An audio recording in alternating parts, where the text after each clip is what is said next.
My name is David Gellner. I'm recently retired professor of social anthropology at the University of Oxford, and I'm an advisor to the Centre for Nepal Studies UK. I was just looking in my records, and I see that the first CNSUK program that I participated in was a career advisory activity in 2009. So CNSUK has been continuously organizing various activities to do with Nepal and the uh, Nepali diaspora in the UK and elsewhere since that time. And since the beginning of this calendar year, every first Saturday of the month, they've been organizing different talk programs. And it seemed essential that we should say do something to address the current situation in Nepal and what's happened since the Gen Z revolution, if that's the right name for it. That's one of the things that we can be discussing. So we're extremely grateful to our three panelists who are giving up their time at this, which is not only is it the middle of the festival time in Nepal, it's also a time of where Mother Nature is also intervening in human affairs and making things very difficult for everybody. So we're very, very grateful for them for giving up their time and being willing to speak to us. And we've asked them each to address some of the key questions which arise. I think we should take a moment to just remember. I mean, I think it's true to say they will tell us, those of us who are not on the ground.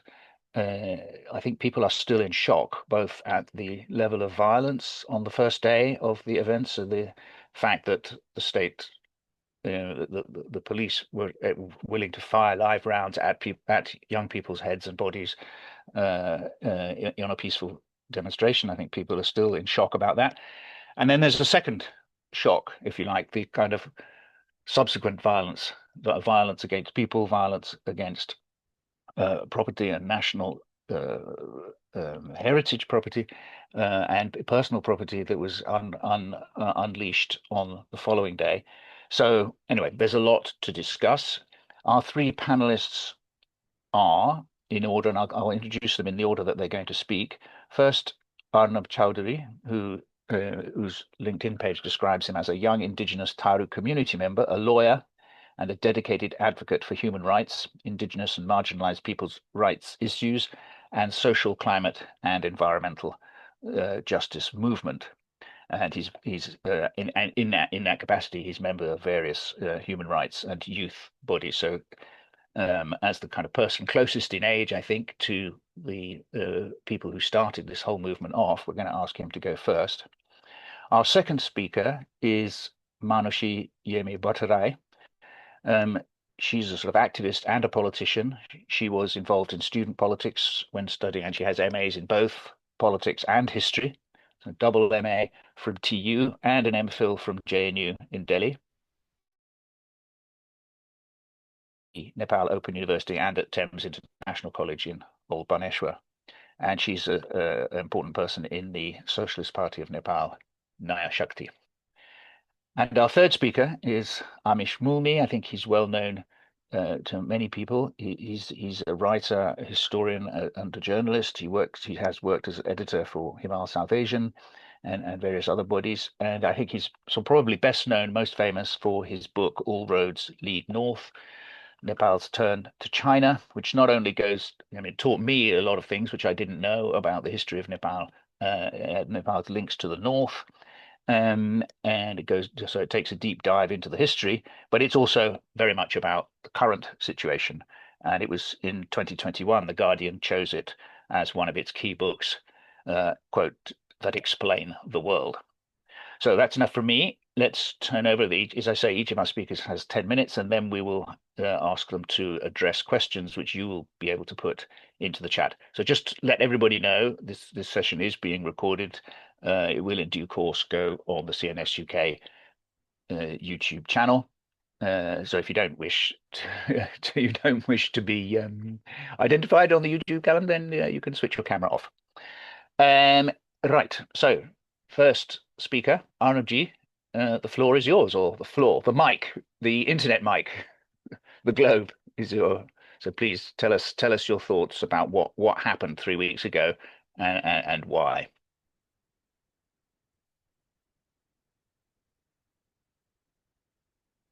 Whoops, has he gone?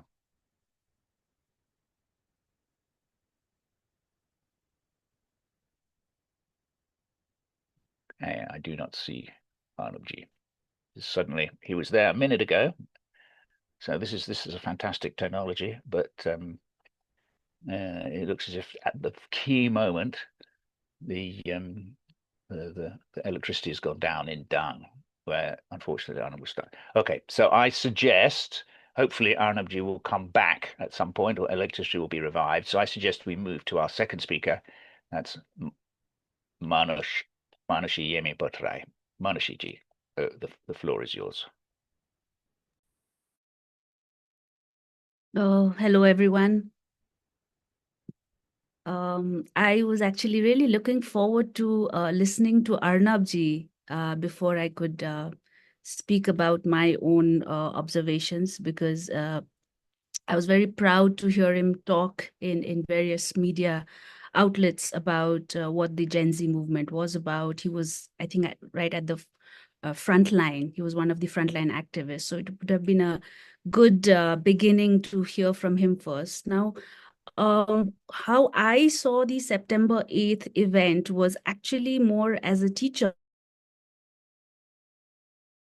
Initially, I knew a couple of days, at least 3 or 4 days beforehand, that, these young people are mobilizing themselves, are very active in social media. And it was all about, nepotism, corruption.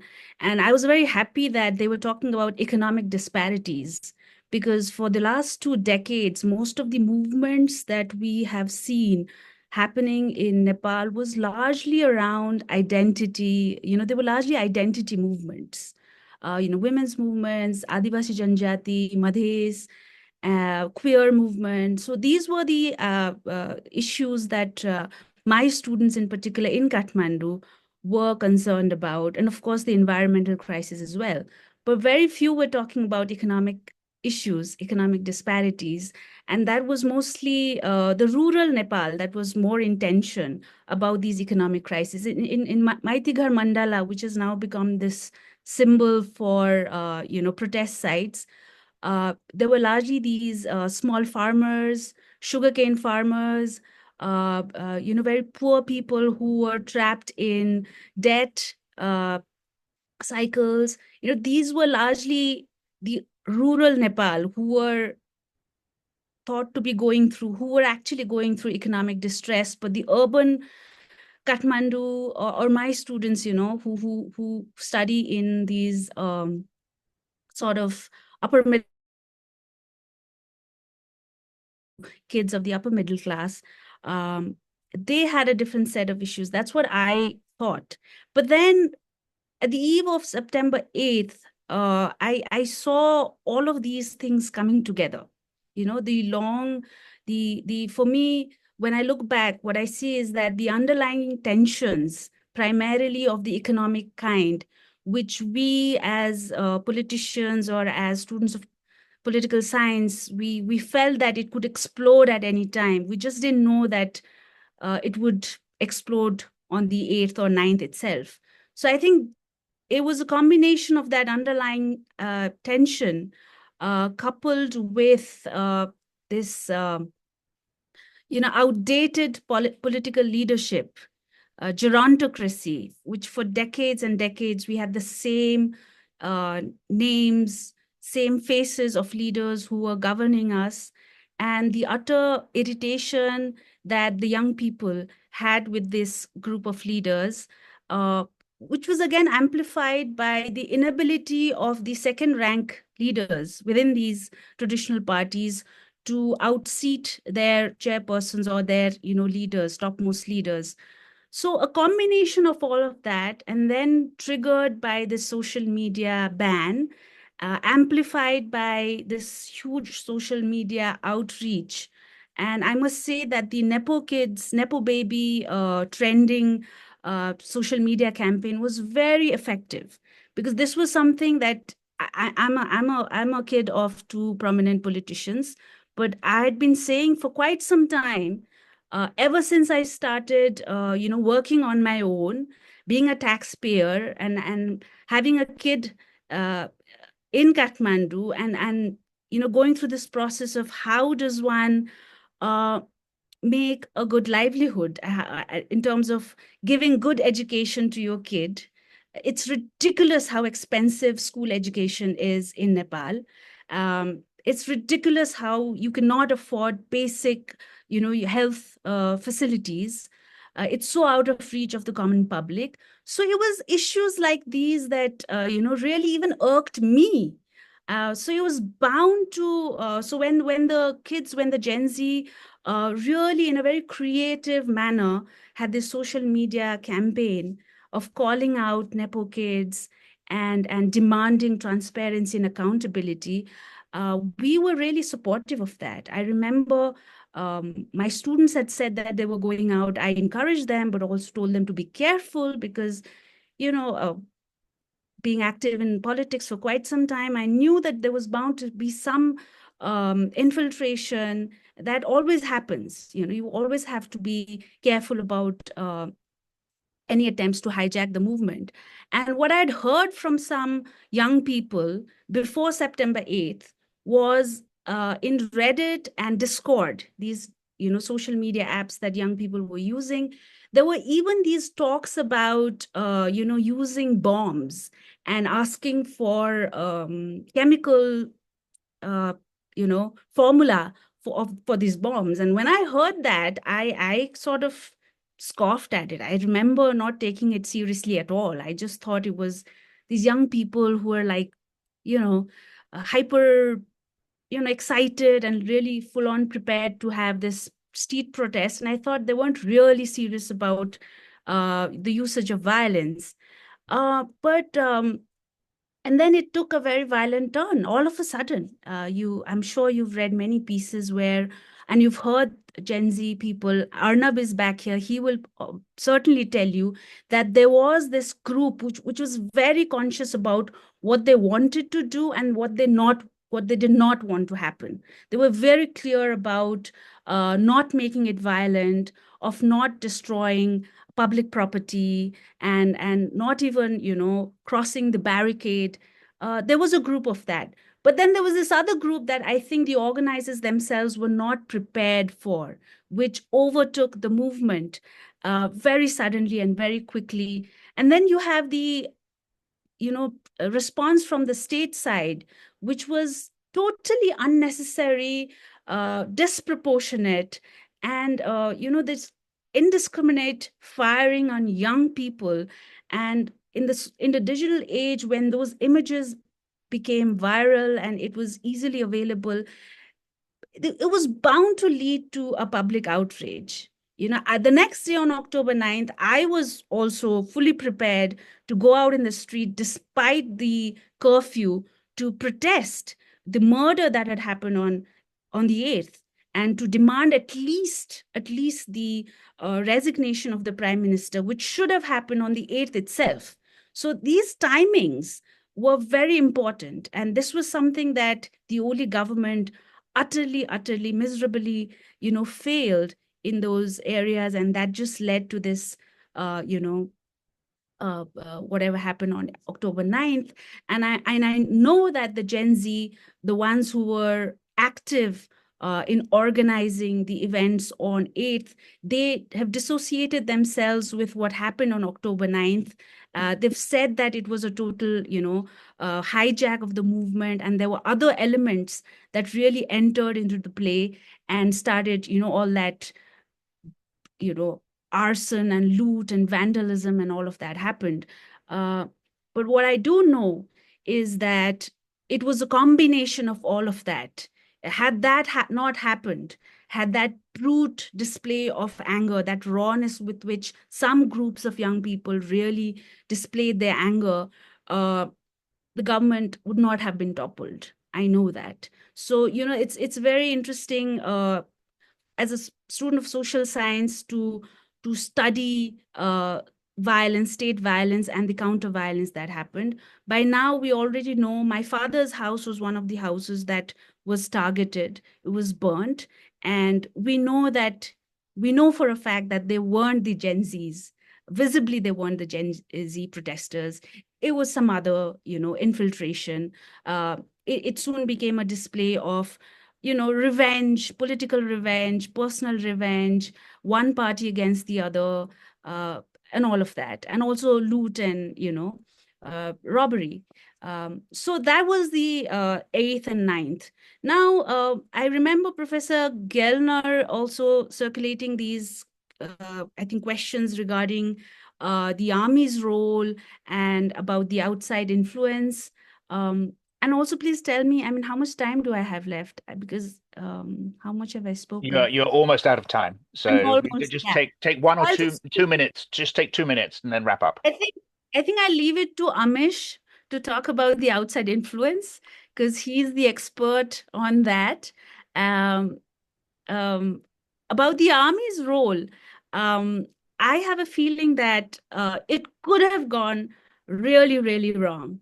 There were ample reasons for fears of a possible army takeover on I think on the 11th night specifically. There was a very big, fear amongst us. But I think it was a very smart move to put out posters immediately on social media. There was sort of like a trend that went on where people were asking for the president to make himself public.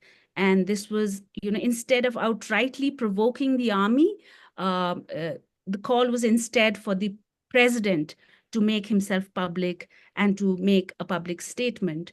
I remember having these conversations with senior academics and friends in civil society groups about this need to, protect at least the only institution that we had then, which was the office of the president, because otherwise all the state institutions had, I mean, been dismantled, been destroyed, were set ablaze. And so I think that those were the hours when we were really worried about a possible army takeover, which fortunately did not happen. It could have gone wrong, as I said. Now, apart from that, there are very serious questions that the army will be asked and should be asked about.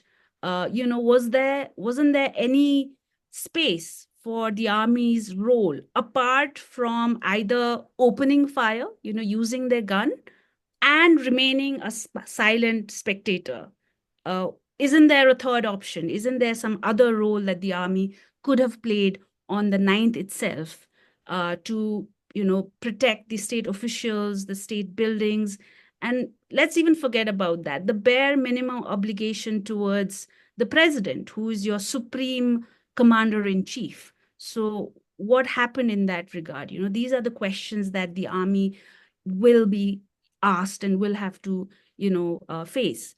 Um, so I leave Okay. the outside influence and the Okay. geopolitics, which Thank is you. again a very important element in Nepal's politics, not only now, but historically, it's been such an important element. So I leave that to Amish, and then maybe talk about, the next 6 months and the challenges for elections later in the question answer round. Okay. Thank you very much, Manushi. That's great. That's a wonderful way to start off to the discussion. And yes, we'll definitely come back to these issues. So I think Arnabji, can you now hear me? You need to unmute yourself. Can you do Uh, that? well, Okay. Sorry, I don't know how much of what Manushi said you were able to hear, okay. but please go ahead and give us your thoughts on what happened and why it happened, and you have 10 minutes. Thank you, Professor David, and hello everyone. I heard most of the talk given by the Manushi Didi. Uh, like first, I want to say that like the movement which started on the 8th and 9th, the protest which took place, it didn't start like in a like a quick way, like let's do it. The movement, we Gen Zs were on a movement for like long period of time. We were on a social media, which was like ignored by the uh, people who are in power, who were not listening our voices, but we were on the like movement each and every day, every way, in everywhere. But on the 8th and 9th we came to the street. It's like clear one. most like visible, in a visible way, we came to like protest. We came on a discussion related to corruption, on a bad governance system, and accountability and transparency for government during the COVID period. You all are aware about that thing, the Clubhouse thing or not. On the Clubhouse, the app Clubhouse, on that we used to organize lots of talk programs, where lots of young people used to come and take a part and give a view related to how they it's looking to the government, seeing the response of government and the tackling with the COVID crisis thing and everything, and the lots of corruptions were happening in the name of COVID tackling in a local level, in a province level, in a central level too. And most of the young peoples who were outside their villages, outside their like local places, they were in the village and they were seeing in front of them the all of the thing which is happening, like the politicians, crosser industries were like extracting the resources from the rivers and cutting down the trees from the forests. Yeah, it's and everything. So like we were seeing on that and we were like raising voices. And you when you see most of the young people who were on the protest, who were planning for the protest, who had led the protest, that those young people were always were the parts of the social movements, political movements. Like Manushi, you are saying the protest of sugarcane farmers. On that protest also we were engaged, and the protest of the farmers and the like poor peoples, landless peoples. We were also with them. We were supporting them through the social media, through making the designs for their flyers and everything. Yeah, and but for this time what happened is like during the like 2062 63 movement, after that the community radio stations were like used as the civic spaces to talk on the different issues. And for the generation of my parents, my fathers, for them the chia chautari place and the open spaces like angan were the spaces for the civic spaces to talk on different issues like political issues, social issues, and everything. But for us, we feel safe on the social media thing. Like the young people who used to play the games,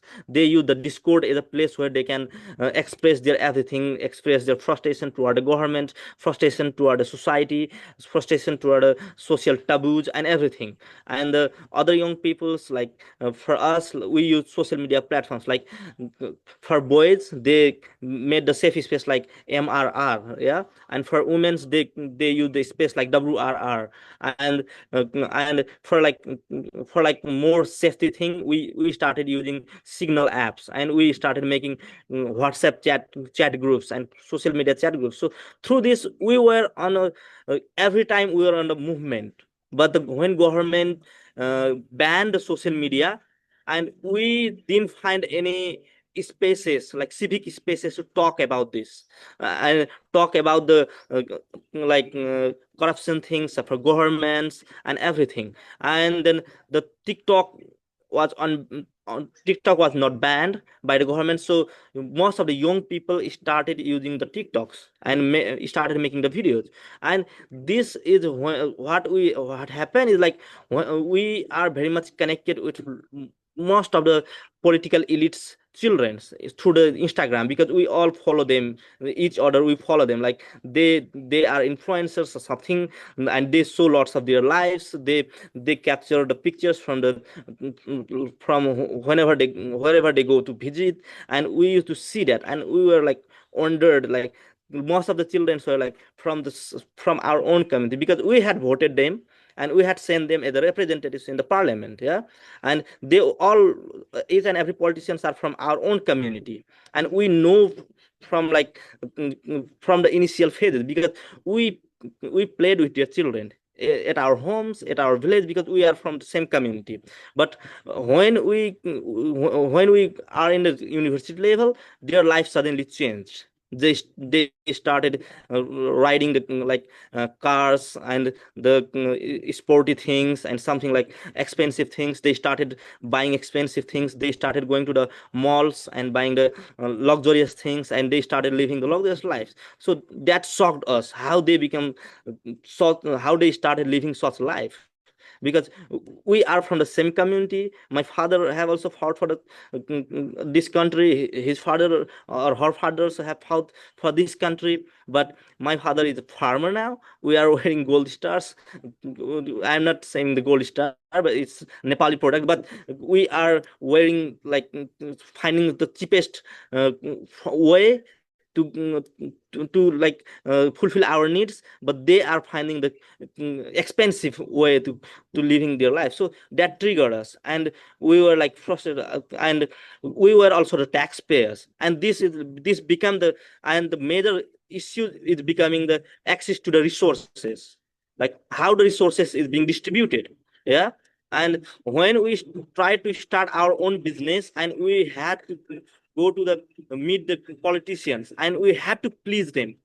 Yeah, not through showing our talents, not through showing our capacity, and lots of opportunities where we were like gatekept. They started gatekeeping us to get lots of opportunities. So this made us frustrated, and we thought after we were like sharing among our friends through the social media chat groups and the groups. But when the government banned this everything, and all of the thing came into the street, and we thought, let's go to the street. We also can like capture the street, and when we will go to the street, then maybe government will listen, because they have banned our civic spaces. So we need to find the civic spaces that had they had made during the 2062, 63, or 47 movement at that time. So this way the movement started. The movement was not only planned. We cannot say the Gen Z movement is only limited to the September 8th and 9th. It started a long time ago, and everyone were aware, like, and the major thing which we were like seeking from the government is like, first one was the unbanning social media platform, because we are very much, we need our own civic space, and the social media were there. That's why we want to unban that, to share our views, share our ideas. And because we were using our right to association from associations, and right to freedom, which we were using through the social media.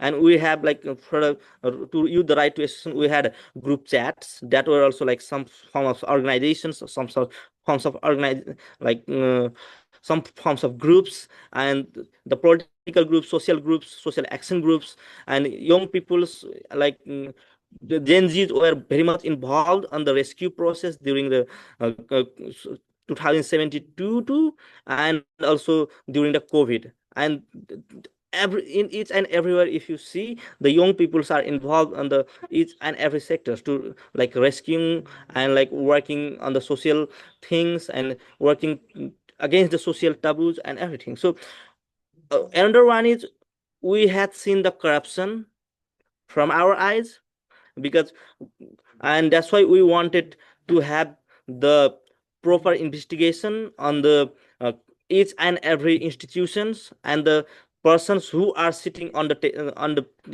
chair of that institution. And the majorly we were seeking the transparency and accountability from the political leaders who are, and the political elites who were on the like higher table, and they were controlling everything, like two three people from two three political parties, and they were like playing like a musical chairs. Because when we see from the formation of the constitution 2072 to this time to 2082.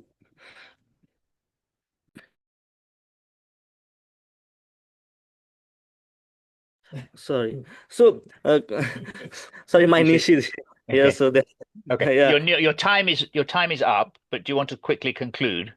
Yeah, okay, I'm concluding. So like we were like, and we were like seeking the accountability and everything, and we were seeing that from 2022 to 2082 there were like only 3% who were in a power, like KP only 4 times, Yasser Bharu Deva 2 times, and Prachanda 2 times, and these are the only people who are around cheers every time. Yeah, so this was a very much problematic. Like Manushi has already said, same face, same person, same idea, again and again. And when we tried to share them our ideas in a new form, but they were not trying to like listen. They were ignoring us. They don't see us as a like parts of some who have a knowledge, who can have us.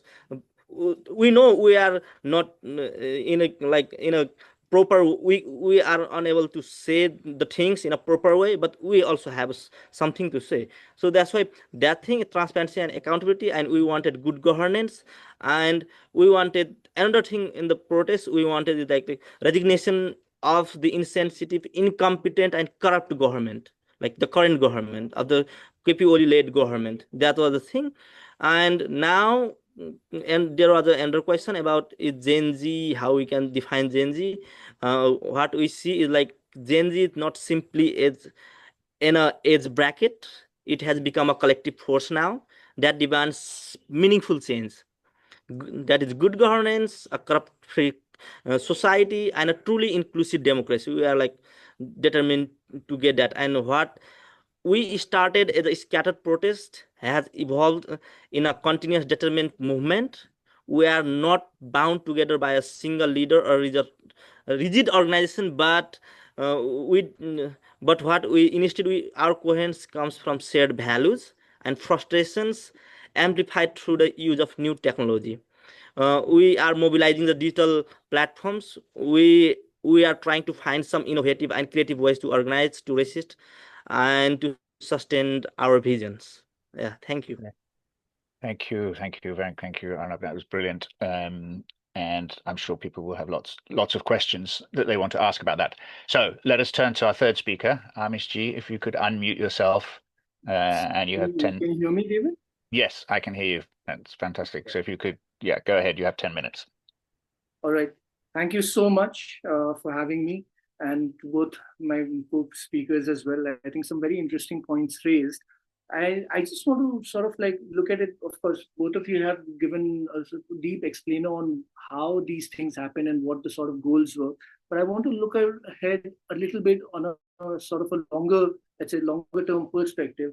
And today I actually read a very interesting piece by Shivanga Pandey where he argues that one of the key defining features of this particular movement vis-a-vis previous movements were that in previous movements there was a sort of a conjoining ideology or a struggle for rights, right? A struggle for, let's say, basically ideas of personal freedom or personal rights that determined this sort of movement. And this movements and those movements were led by political parties, but this movement challenged the very existing political culture. And so it remains to be seen how this develops. But to me, I sort of want to divide this into about 4 points. And sorry, my thoughts are still a bit scattered, so they may not flow like in a chronological sort of a way. But I see the first thing that I see is that, of course, I mean, what the movement showed was that there's a crisis of legitimacy, right? And legitimacy in many forms, which is versus, of course, the legitimacy of the political parties themselves, the party networks, and the existing political culture. So this is being challenged, of course, by the rest of society.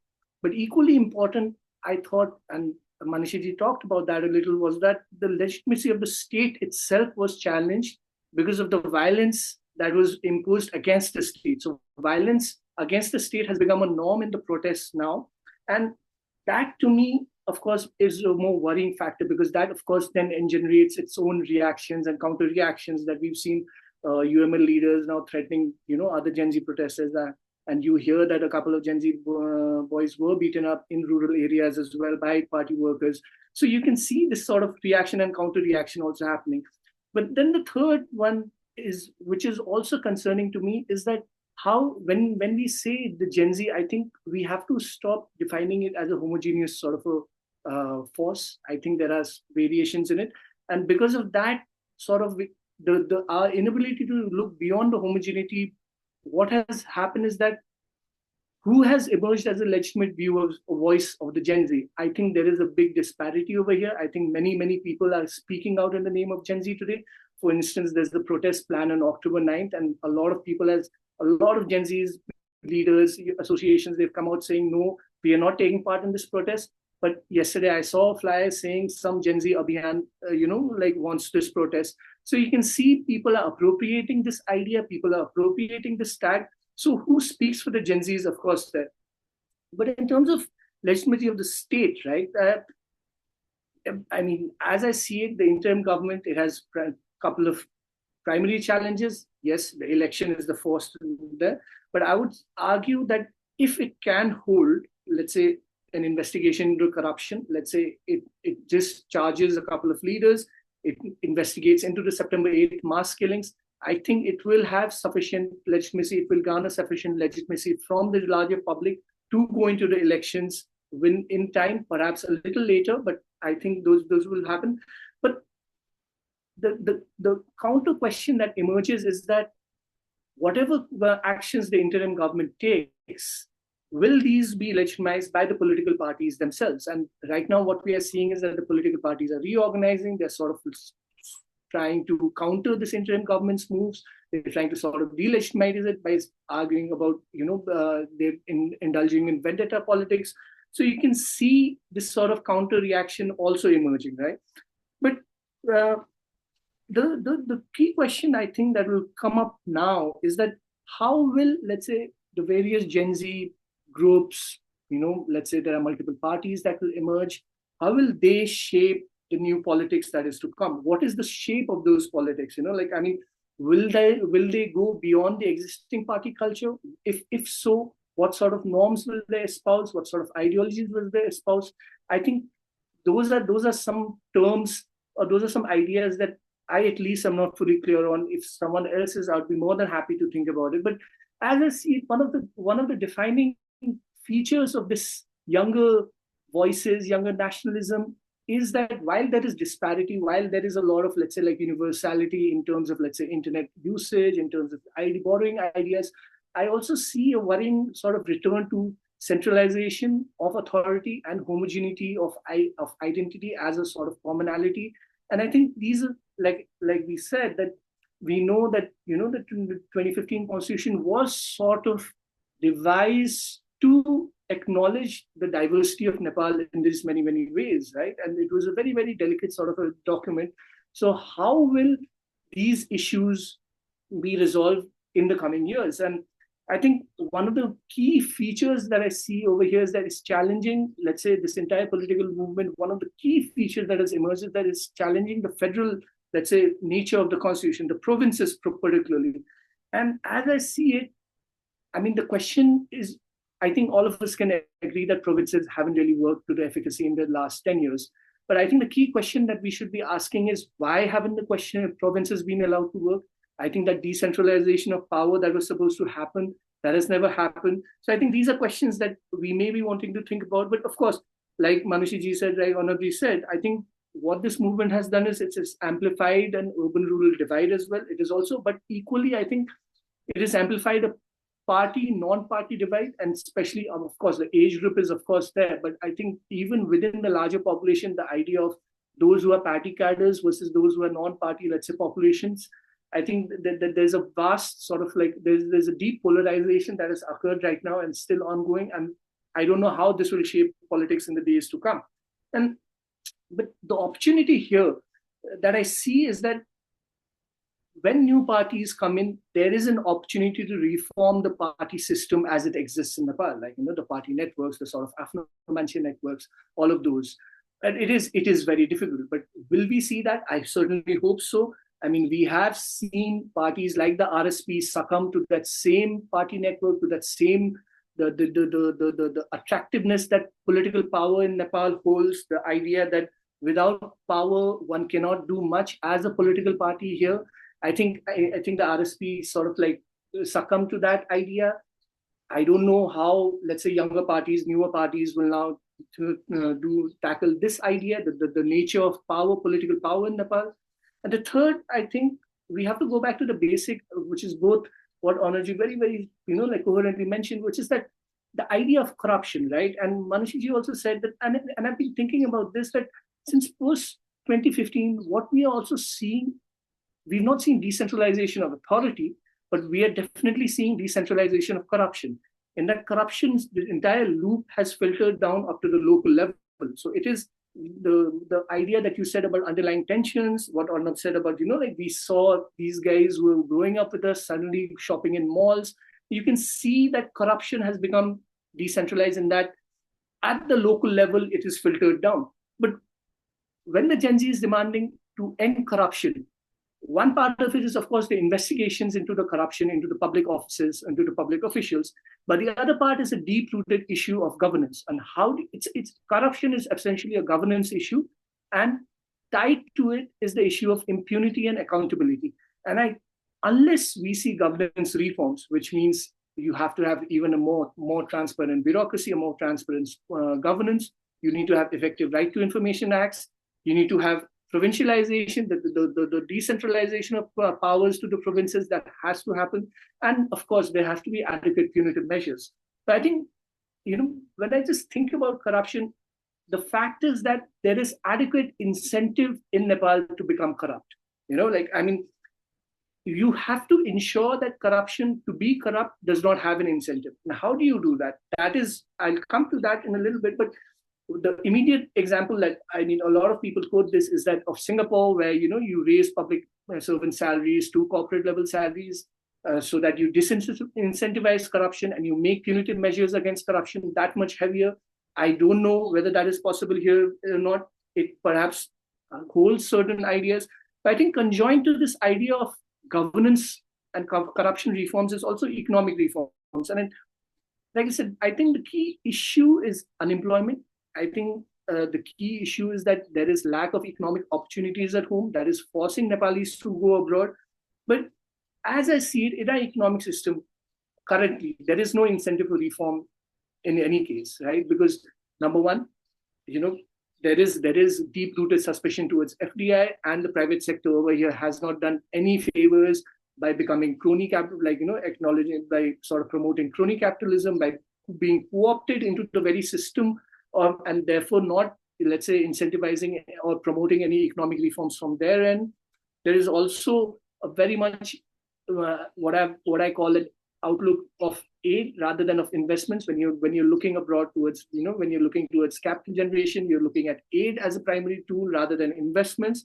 And of course, because the state is itself very indirect tax revenue based, there is no incentive for the state to generate more revenue sources, because people keep consuming because of increasing remittances. So it's a sort of a loop that we are going on, which has to be broken by new reforms. And I don't know which political party has the capacity or, let's say, the capability to, let's say, accelerate these reforms that are required, right? And then finally, see, this idea of corruption, this idea of governance, I think we can all agree that it's not an overnight process. I think it's a long-term plan, but it has to, because political reform, changing the political leadership is one part of it. The second gen leaders might come up, the third generation leaders come up. But if your political system remains the same, the political patronage networks, all of them remain the same. Like I said previously, the incentive to be corrupt remains. So these are all to have governance reforms, to have these political reforms, these are all processes. I thought that, since 2015, I still maintain that there has been a sort of a deep-rooted, let's say, aversion towards this centralization of authority that had to be challenged. It was challenged, but what is the alternative? The alternative is, of course, more decentralization, but that has to have more incentives towards it, right? So the current party system, as I see it today, it exists because of these networks, because of these incentives that party people get as rewards. So as I see it, this is a good opportunity to break that cycle. But like I said, some of the things that we would be a little wary about, the turn towards authoritarian leaders, the turn towards, let's say, the idea of a directly elected prime minister, I think that scares me a lot, simply because I imagine someone like a KP only becoming as a directly elected prime minister during this time, and the powers you would sort of hold. And of course, the monarchists who are, coming out of of the woodwork. They're sort of like challenging, they're sort of illegitimizing the Republican state. And I think that is equally a challenge going ahead. And then, of course, like I said, unless we manage to change this political system, the incentives that it provides, no party will be able to do this unless it changes that. And that to me is a longer term process. That to me, so as of now, as I see it, the Gen Z has to figure out, multiple collectives perhaps come together as a party, come together, like find common ground. You uphold, it's very, very heartening to see a group of younger people saying that they are for a federal secular republic. And I think those are the norms going ahead that we have to, let's say, allow to determine Nepal's course going ahead. And in terms of outside, my time is over, right? Yes, your time is up. Thank God. But I think you've said a lot. So can I ask people who would like to ask, because I'm going to come back to all the panelists. They'll have more than one chance to respond. But people who are listening, if you have questions, please write them in the chat. Can I just ask you, Amish, while you're there, to respond, because the one thing you didn't talk about was this question of outside interference, and one has to be very careful, of course, that any dramatic political change that happens in Nepal, there are always hundreds of conspiracy theories about who's controlling things behind the scenes and so on, and some of which are quite wild and mad. But I think it would be naive to think that particularly. I mean, there may be other actors, but particularly India wasn't deeply concerned and active in times like this. So, can you just say something very briefly on what role, if any, India might have played in those particularly on the sort of between the sort of 8th and the 11th of September? I think, see, of course, this is all, let's say, speculative, because what I've been gleaming from the statements, everything like that, right? My sense is that most of our bilateral, let's say, actors, the US, India, China, the EU, most of them were caught unawares. They didn't know this. They had no idea of the scale that this would, both the scale of response to September 8th as well as what happened on 9th. I don't think any of the, let's say, international actors had a sense of what was going to happen. But having said that, I think India immediately, let's say, like, the commitment to the 2015 constitution, the democratic process, I think that was very clear. I think the one of the first, let's say, I believe the only foreign leader Madam Prime Minister has also spoken to has also been the Indian Prime Minister, who has affirmed his commitment to, let's say, the 2015 constitution, to support towards the elections. The US has also supported the elections going ahead. So I think there is a consensus that the 2015 constitution, any changes from here on must be against that 2015 constitution. I think that is the bottom line. In terms of outside actors, I would argue that China perhaps would be the most, let's say, affected, let's say, in terms of the domestic alignments, because it had invested very, very heavily in the Nepali communists. And as I've written this elsewhere, that if, let's say, the upcoming elections, the Nepali communists are, let's say, like, beaten, let's say, in the elections, and I don't see that as a likelihood, because 60% of Nepal voted left, and I don't see in 3 years changing in 3 years in the last elections, since the last election. So, but the China will perhaps be more concerned about its policy of, let's say, only, let's say, engaging with the Nepali communists, and it perhaps might start engaging with a more, let's say, wider range of actors. But when you say communists, do you mean both Prachanda and the UML? Primarily the UML, but of course, China had pretty much made it clear that they would like the Nepali communists to come together. Like the Nepal Communist Party, as we had seen it, that brief avatar in, let's say, about a year during 2019 to 2020. I think that was one, and we saw the Chinese ambassador being very active during COVID period to save that sort of alignment. And I think it would be concerned with how things are played out. The particularly, like I said, the delegitimization of this whole UML culture of Oli in particular after September 8th, of Oli's state excesses. I think that will have concerned China very heavily in that it would definitely sort of look at how do you engage now, how do you find a wider engagement inside Nepal at this current moment. So, Okay. Okay, thank you. We are now starting to get plenty of questions. I'm going to not take them necessarily in the order in which they come. Um, um, Robbie Barnett has asked a very direct question about the deaths on the 9th of September, and that nobody so far, including myself, has addressed those. And it's certainly true that more people died on the 9th of September than on the 8th of September in the police firing. So, and we know that, I think I'm right in saying, at least 15 people died in fires inside Bhattarai supermarkets. That's to say, very ordinary people who happen to work for those supermarkets were burned alive in those fires. And we also know that some ordinary policemen who had nothing to do with the firing on the 8th of September happened to be killed by crowds. So, Arnab Ji, are you still there? Can you hear me? Could you say something about the death toll on the 9th of September? Yeah. Uh, Definitely in this like talk programs we have not talked about the death toll of the 9th September, but we are very much aware that many of our friends, the death not only happens in 9th, but there is a speculation that the many of the dates were happened in the 8th 8th night too. Many of our friends have like after the protest of 8th, the many of our friends were like snatched from their homes and brought to the many police stations. And on the 9th we were roaming around lots of police station to get them out from the custody of police. We were like working on that. We had from the team of a legal teams, and our friends who were the medical workers, they were working to provide the health facility to the lots of groups. And we heard lots of deaths happened on that day.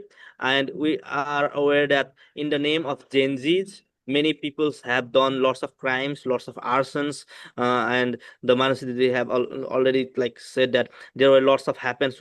I agree with that, that the political like vendetta or something like the enmity or something like they were the persons were against each other. Lots of them had done that, and we want with the government that we are clear, crystal clear, that we don't want the person who did the crime on that day in the name of Gen Z. They should not be escaped out. They should.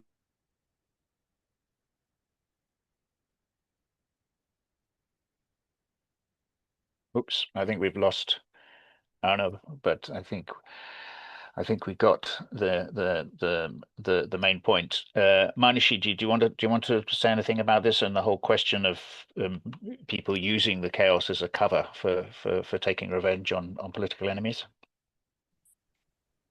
I completely agree with what Arnab was saying. Let me just complete it by saying that most of the Gen Z groups now there are more than a dozen Gen Z groups proclaiming to be, the voices of Gen Z, and this was bound to happen actually, because they've themselves said it loud and clear that even when they began this movement, there was not a single visible leader. It was just a group of people coming together, and it was the agenda that brought them together rather than certain faces.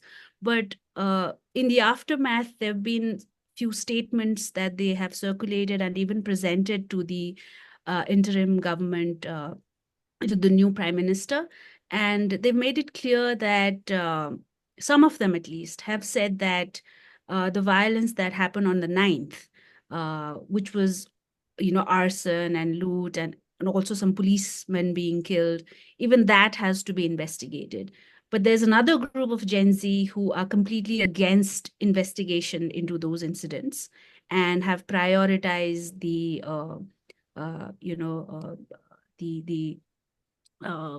I think there's a commission that has already been set up, an independent commission, led by Mr. Karki, Gauri Bahadur Karki, right? Who is given the task of investigating into the incidents of the 8th, like who ordered the shoot, who should be held responsible, and all of that.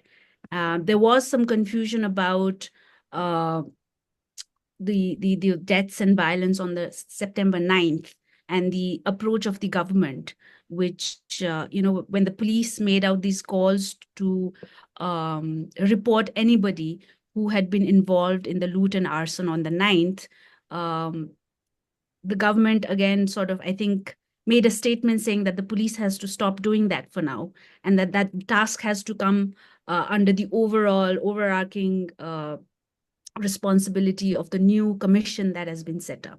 So, which I think is the correct approach of the government. Personally, I would, because this can't be treated as just, criminal, can't be put under the regular criminal justice system.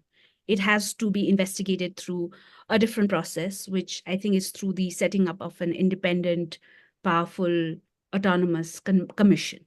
So I think that will be investigated, although may not be prioritized in the order that some people would want. But I think that definitely has to be done, because otherwise it would also, it will be very problematic. It would lead to a culture of impunity and the incessant cycle of violence and revenge that even Amish had talked about, had hinted at, and to some extent, we can see that happening with some members of UML talking about it openly, challenging, making open challenges. So if you're not careful about that, you would not have the moral authority to, stop this cycle of violence that can happen again. So is there any? Thank you. Yeah, no, that's good. That's very good. So we have lots of questions. We're not going to be able to take all of them. So we know more questions about the army, but I think we have addressed that. There is a question from Sujan Dongol. Specifically, he addresses it to Arnab. What kind of voices, if any, are becoming dominant as time passes? Should we be concerned that a particular masculine Hill Brahmin dominance is taking place? Arnabji, are you able to hear us? Or I can't see Arnabji, maybe. Amish, would you like to address that? I think you already mentioned. I think you raised the issue. I mean, it's certainly one that concerns me about the provincial level within the constitutional setup, that the provinces have not been allowed to be to operate, and therefore a common sense has sort of emerged that the provinces are useless and should be done away with, and that we should just have a central and a Nagarpalika, 2 levels of government. But this seems to me a very Kathmandu-centric, very blind to what's going on in Madhesh and so on. But anyway, Amishji, would you like to say something on that question of whether these old patterns of a certain kind of ethnic dominance are re-emerging? No, like I said, I mean, I think more than the old patterns, what I definitely see is that the Hill nationalism in particular is making a comeback, and it's making a comeback specifically, and there was a lot of I mean. There've been a couple of Nepali hip hop videos, like music tracks since the September 8th and 9th, even previously as well. And a lot of this Gen Z culture that I see in terms of, let's say, the comments, the sort of vindictive language that is being used, the misogyny that I see, and Ujjwala Mahajan, the poet, actually raised this very, very eloquently in a different video where she said that, this Gen Z, a lot of the faces are only men. Where are the women? And this is the same misogyny that, like they're interpreting it from the same misogynistic lens as we are seeing it from the older people. And I think these are points that I would definitely be concerned about. I think Arnab raised a good point that, like, there is like I said, I mean, there is a universality in the internet language, right? But that universality also sort of hides within it the dominant forms of, let's say, expression. And as I see it, the dominant form of expression today is this sort of, let's say, a unitary Nepal, a strong Nepal, a hill, particularly a hill Nepal, a sort of convergence of identities towards, let's say, coming. And this, and someone had actually told me, and I could be mistaken about this because I haven't traveled much in the Madhes, but even within the Madhes, there is there is a younger people sort of who want to be identified particularly as Nepali and not, like, I mean, the Madhes tag is being seen as a sort of a, let's say, a parochial, a sort of patronizing sort of look from Kathmandu towards them, and they want to shed that. I cannot, so I think there is, it is, what is interesting to me is that 10 years ago, we are having these questions about identity. 10 years ago, we are having these questions about diversity in Nepal and how does the constitution address that? And in 10 years, we've managed to, let's say, sideline all of these questions. And certainly it's not because of greater representation. Yes, representation has increased because of certain reservations, all of that. But I would argue that there is a sort of a uniformity in this dominant Gen Z voice, the masculine voice that is coming up. I hope it can be, let's say, it is the anonymity of the internet allows for such vicious, let's say, visceral expressions, and let's say that do not translate into the real world, but I'm not so sure anymore. So okay, thank you. We also have, of course, and you've already, both of you have alluded to this, but I think it's something we should address directly, is about the internal structures of the political parties and just how much chance the second and third generation have of now taking over. As far as I know, Bhattarai and Prachanda have sort of announced their resignation, but as far as I know, Deopa and Oli seem to be in complete denial about what's happened. Manushi, would you like to address that issue about the sort of how the parties can reform themselves and maybe possibly even become more democratic?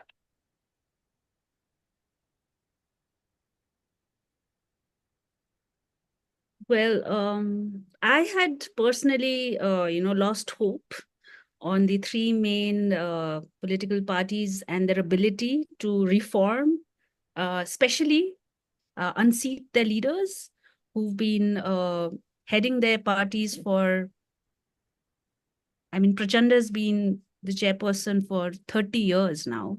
And Deobaji still wants to be, was still hoping he would become the seventh prime minister, is what we heard here. And Oli, of course, we know his brazen ambitions and all of that.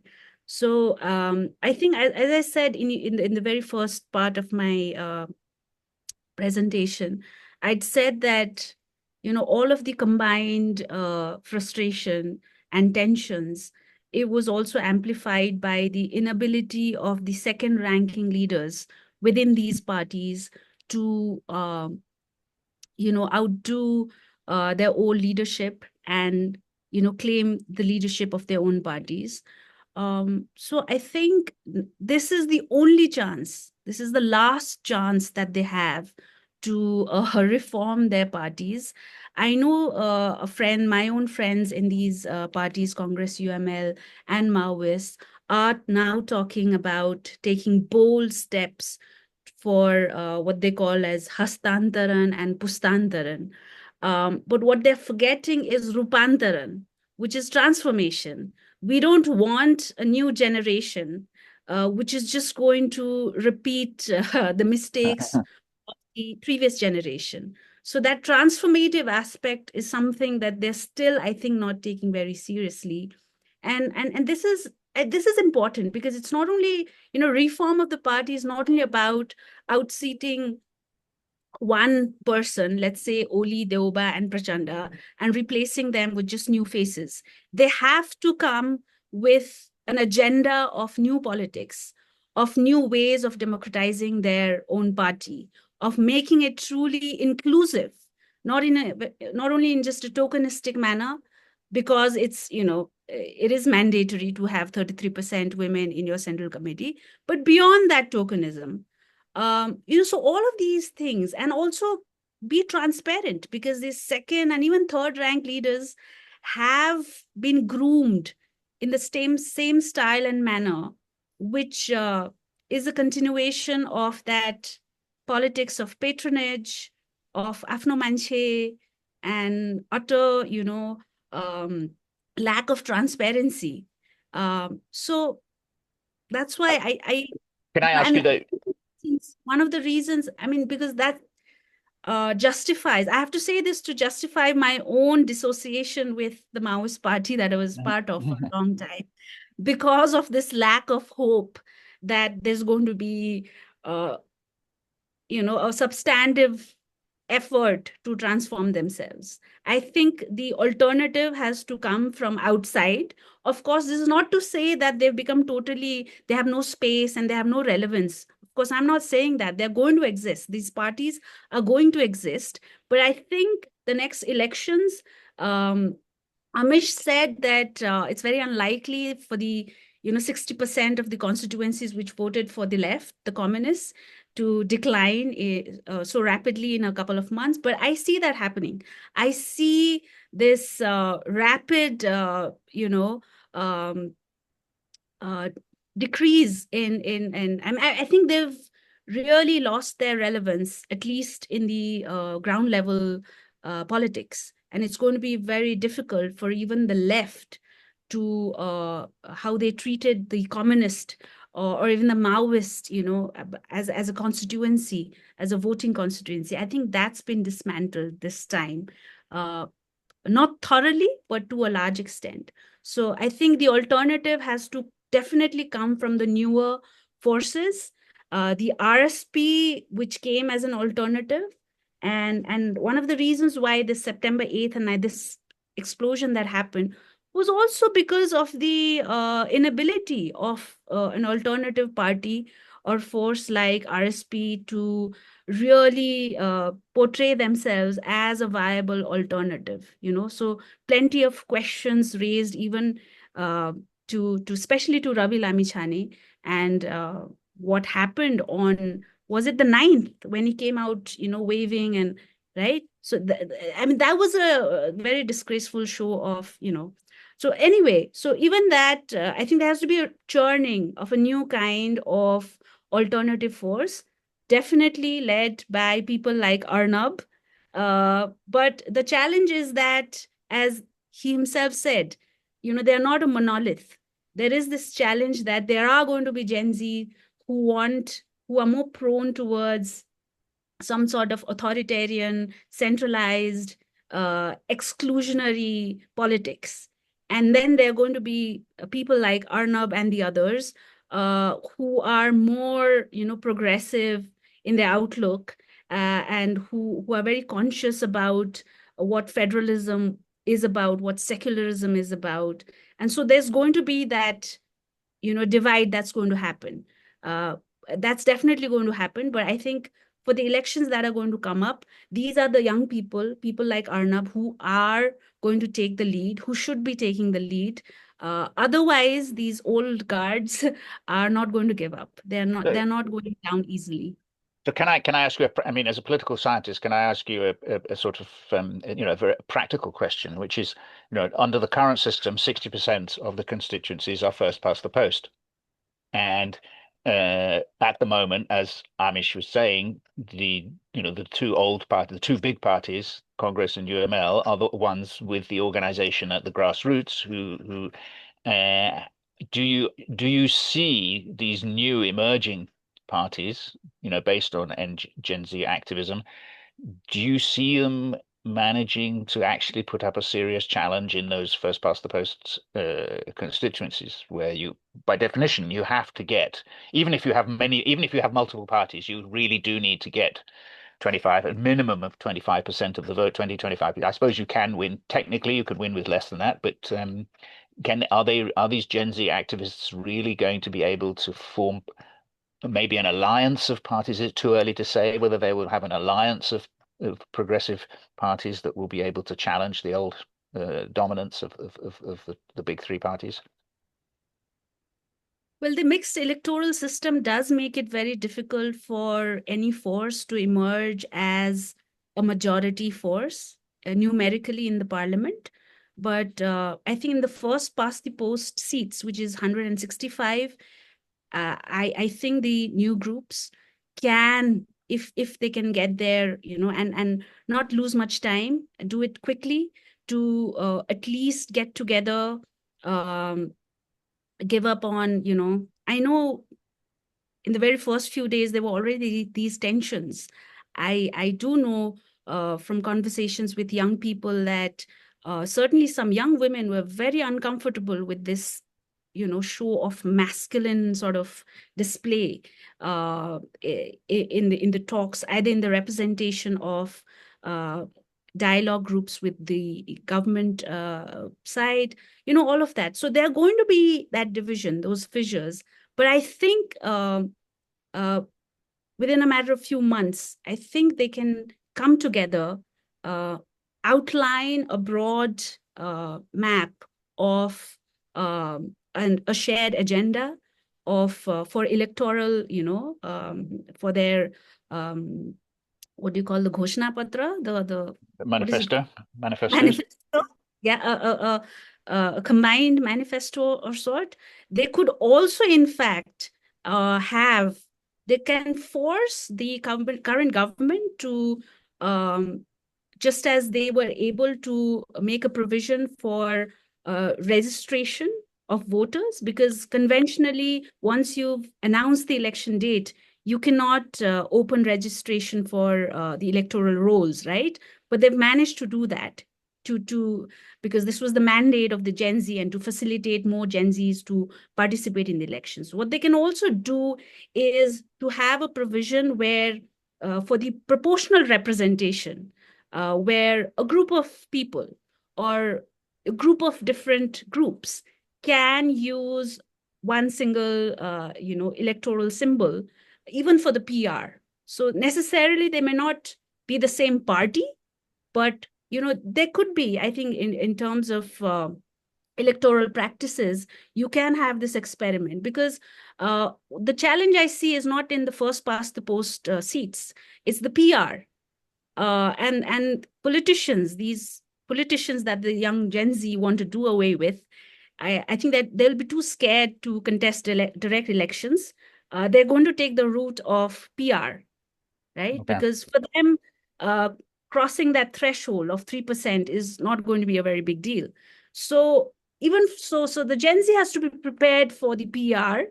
And for that, they can, I think, they still have the time to ask for this provision.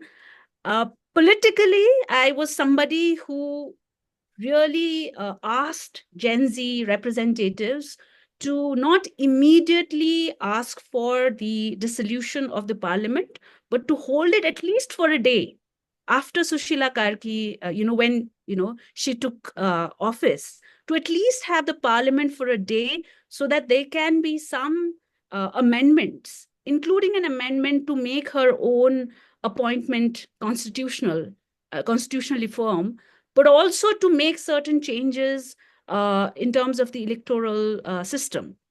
However, we've missed that train. That time is gone. But I think there's still time for the Gen Z to come together, because if we don't do that, if there's absolutely no change in the rule of the games, then it's going to be very, very difficult for this new generation of young people to have those numbers in the parliament to make any substantive change after they are in the it's going to be difficult for them even to be elected, because I'd recently done a research on the role of money in politics. So apart from areas where the movement really left a very big, deep impact, we have to note that there are certain parts of the country where this had no impact at all. For example, in Gorkha, nothing happened. In Lamjung, nothing happened. I'm just giving you two examples. So there are parts of the country where it's going to be the same rule of the games, even electorally.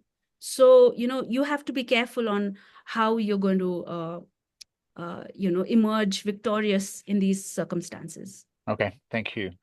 We are getting close to the end of time.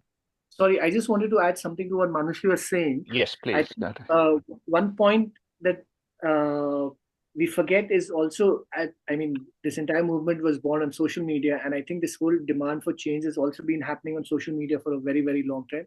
And I think the 2022 elections, they were a great example in showing how social media mobilization can happen in political, even traditionally political societies like Nepal. I think one of the points, in addition to what Manushi said about PR, I think if the Gen Z can put up, let's say, candidates up front for PR, let's say and there was a question Sujan had put up about technocracy, about like, I think there is this tendency, as everywhere else in the world, about choosing leaders fit who are, let's say, like who are specialists in a particular subject, right? Like, for instance, former finance secretary becoming finance minister. I think if the Gen Z puts up, let's say, a bunch of faces, a group of faces, the last elections, what we had seen was these disparate challengers to traditional political parties or leaders, and emerging victorious in certain pockets, like Balin, of course, but Harka Sampang, and also in Dhangadi. I think Dhangadi is a great example that a lot of people have missed. But it would be interesting to see who these candidates are and how they use social media going ahead towards garnering votes. I think that will be critical. I think it will be very, very important for them.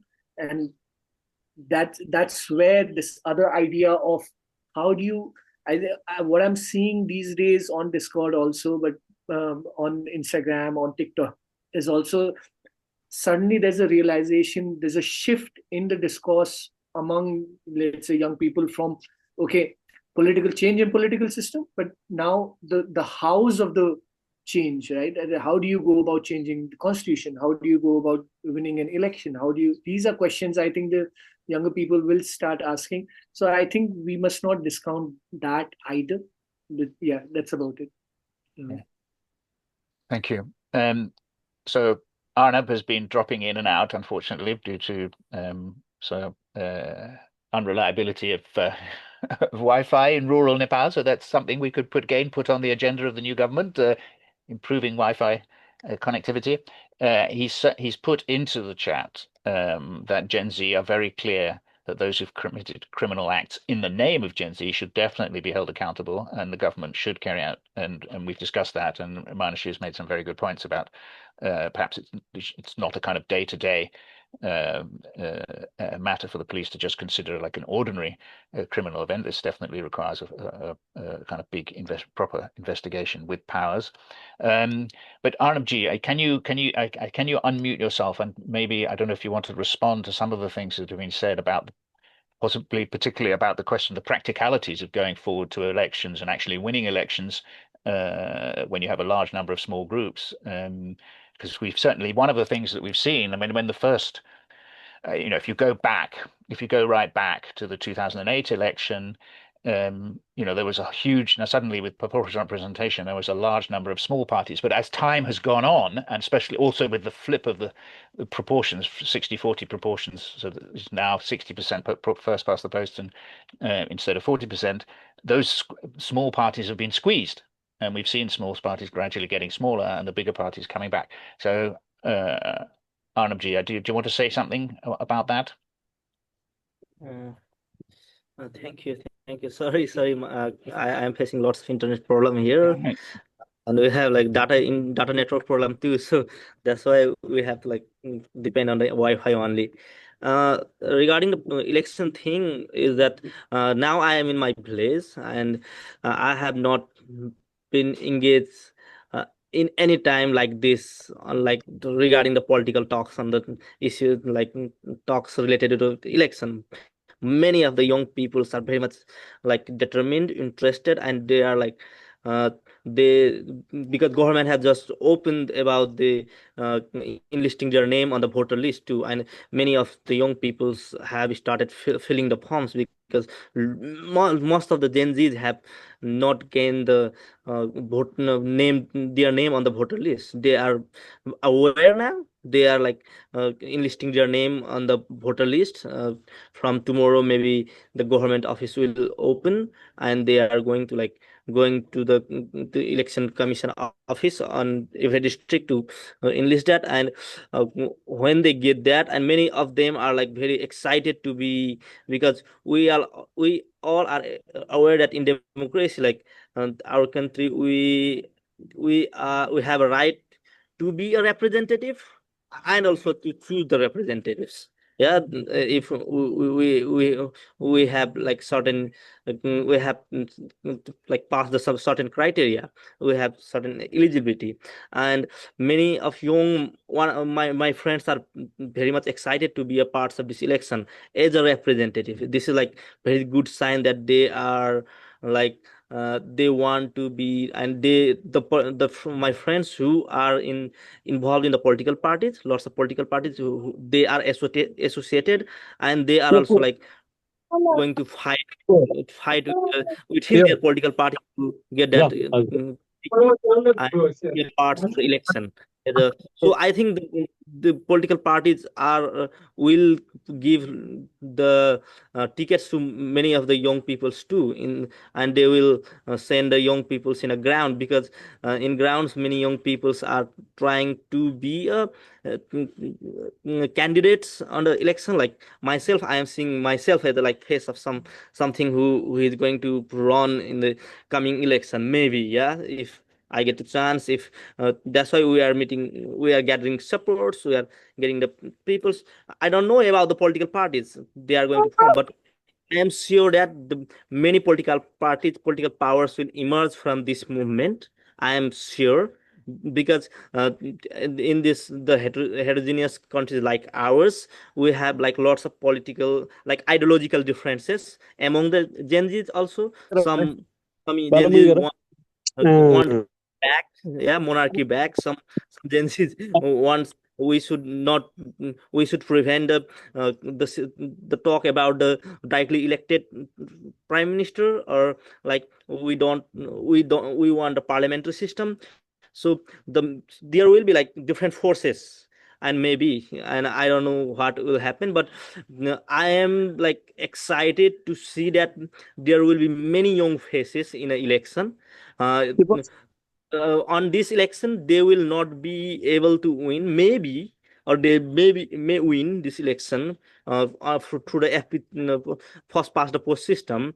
But many of the young peoples who they will like they will be a part of the election process in and the political process in each and every sector, like in local level to the central level. I hope that.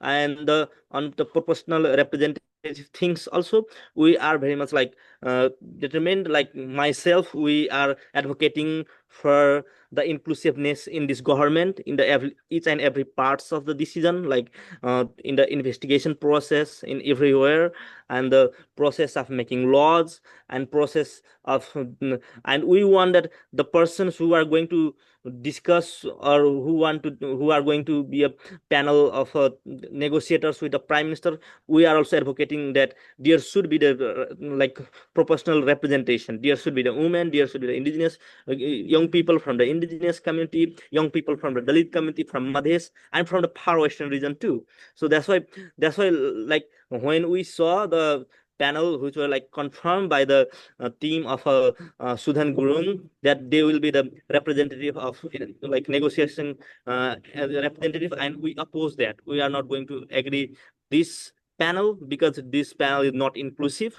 This panel do not include any women. This panel do not include any indigenous community people from Gen Zs from indigenous community. So we will like support, young people are going to support the person who is going to support their agendas, or they are going to run, they are going to try to be run for the candidacy. Yeah.